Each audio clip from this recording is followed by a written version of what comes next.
Hello everyone, Sudin here and welcome to my channel.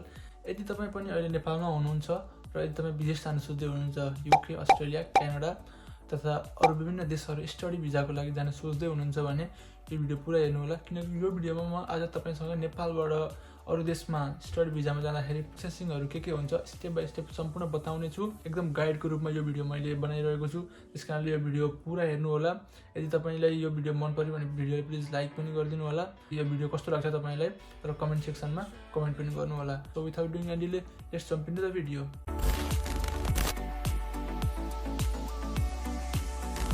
So let's talk about first thing. सबैभन्दा पहिलो कुरा त आउँछ युनिभर्सिटी अथवा कोर्स चुज गर्ने।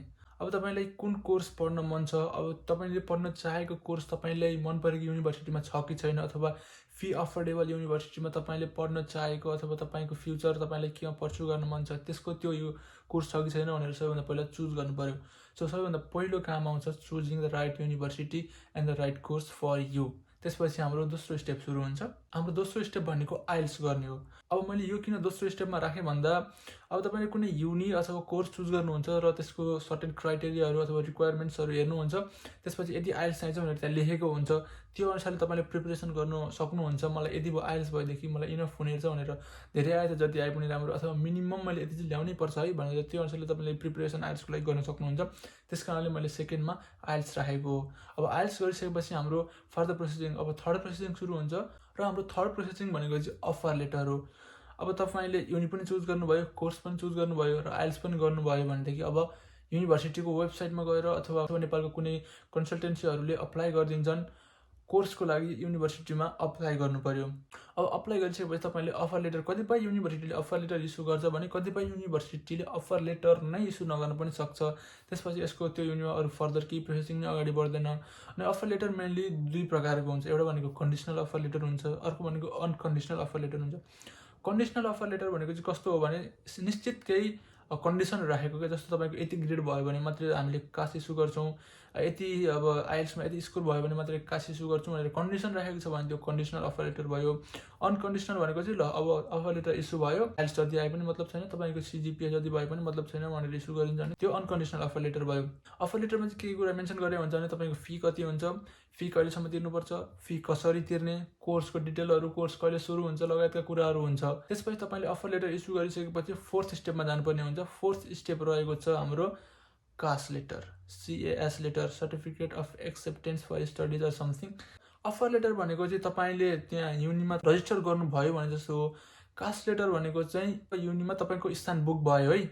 अफर लेटर आएर मात्र चाहिँ तपाईको युनिमा स्थान बुक भएको हुँदैन, तर कास लेटर आइसकेपछि तपाईको युनिमा स्थान बुक भयो, पक्का भयो। अब तपाईले भिजा पाउनु भयो भने तपाई त्यहाँ पढ्न जान पाउनुहुन्छ कास लेटर आइसकेपछि।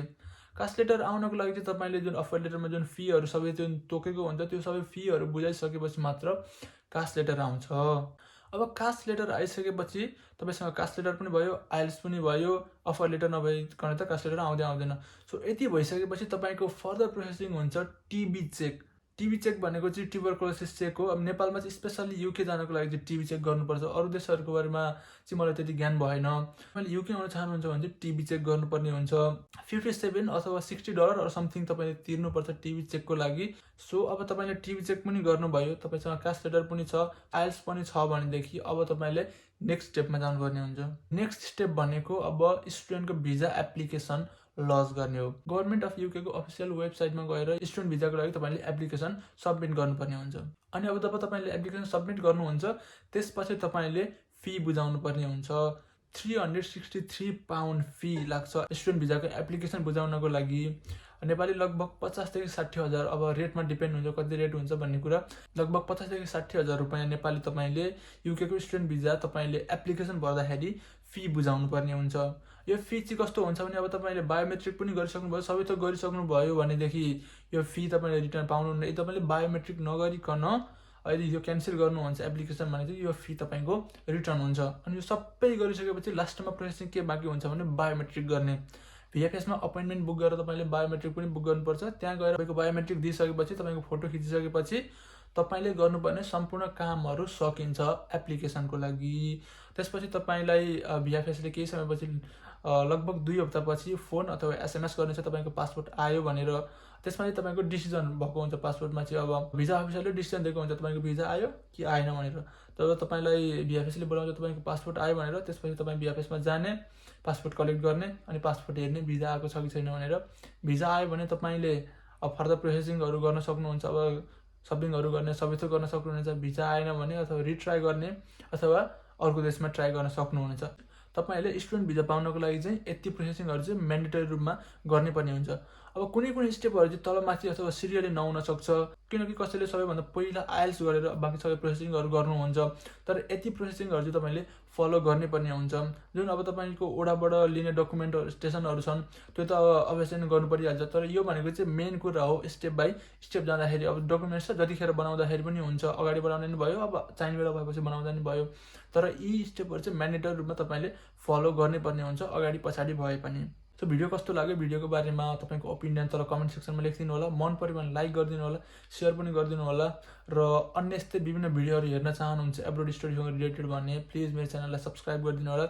My initial goal is to reach 10,000 subscribers. अहिले लगभग कति 2,300 समथिङ सब्सक्राइबर्स भएको छ। प्लिज सब्सक्राइब गरिदिनु होला, सेयर गरिदिनु होला। अन्य भिडियोहरू हेर्न चाहनुहुन्छ एब्रोड स्टडीसँग भने त्यो पनि मेरो च्यानलमा छन्, गएर चेक गर्न सक्नुहुनेछ। यहाँसम्म भिडियो हेरिदिनु भएकोमा धेरै धेरै धन्यवाद। I will see you in the next video. Take care. Sudin signing off.